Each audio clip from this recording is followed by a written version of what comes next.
Então, agora nós iremos falar um pouco com respeito à história da educação física, baseada no texto que nos foi passado para a graduação de educação física.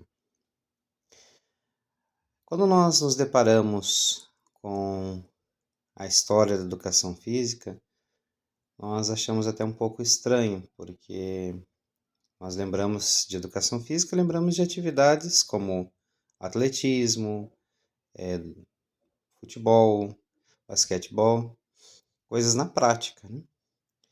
Então, daí surge a pergunta, né? Por que que nós precisamos pensar na história da educação física? Por que que é importante fazer isso? Por isso nesse breve vídeo, nós vamos pensar no porquê que parece haver uma grande desvalorização da história da educação física, mas como nós podemos encarar ela de uma maneira que seja bastante importante. Então, primeiramente pensando nessa parte da desvalorização, nós podemos argumentar que na graduação de educação física, normalmente ela não se identifica com disciplinas ligadas com as ciências humanas, mas sim com as ciências exatas e as biológicas. Então privilegia aquelas pessoas que estudam física, química e biologia. E para essas matérias não se pensa por esse lado teórico, mas sim mais pelo lado prático. Daí muitos pensam que não tem por que se estudar a educação física. Então há uma grande desvalorização. E não é só aqui no Brasil, né? Acontece também fortemente isso também nos Estados Unidos, né? Um outro exemplo interessante que acontece no decorrer da história da educação física foi o que aconteceu a partir de 1939, que foi quando foi dedicado na FNETD uma cadeira ao estudo da história da educação física. Essa era uma cadeira teórica, ou seja, era só médicos que as ocupavam. Só que, geralmente, por ser uma disciplina teórica, não havia um prestígio, não era uma matéria muito prestigiada para quem ocupava.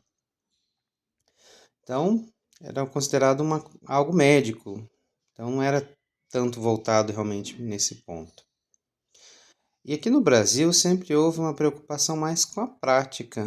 Nós conseguimos observar isso no decorrer do dia a dia, quando nós estávamos na escola também, que era muito a parte prática.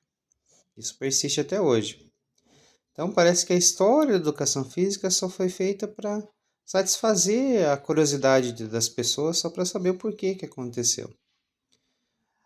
Mas podemos pensar um pouco além disso, né? Temos que tentar desconstruir essa ideia. Marx, por exemplo, tentou fazer isso. Ele comentou que os homens que faziam a sua própria história, os homens pensam em fazer a sua própria história, mas não como queriam, pois estavam diretamente ligados ao passado. Ou seja, isso mostra que o que foi feito no passado tem efeito lá no futuro. Isso ajuda a construir a sociedade e as pessoas que estão no futuro, tudo o que aconteceu no passado. E esse estudo da história nos ajuda a entender o porquê das condições que estão ao nosso redor. Nós então podemos concluir que o passado ele guarda suas condições específicas de quem vivia naquela época, de coisas que às vezes são particulares da época que viviam. Mas faz-nos pensar, nos ajuda a entender como nós chegamos até o dia de hoje. Né? E nós podemos também compreender o que nós podemos fazer no futuro. Então, muito do que nós sabemos hoje aconteceu porque alguém no decorrer da história fez algo para que isso acontecesse. Daí veio outra pessoa que foi lá e melhorou aquilo. E nós agora, como estudantes desse curso de Educação Física, nós podemos contribuir ainda mais para que haja um futuro melhor e uma linda história da educação física, não só agora, mas também no futuro.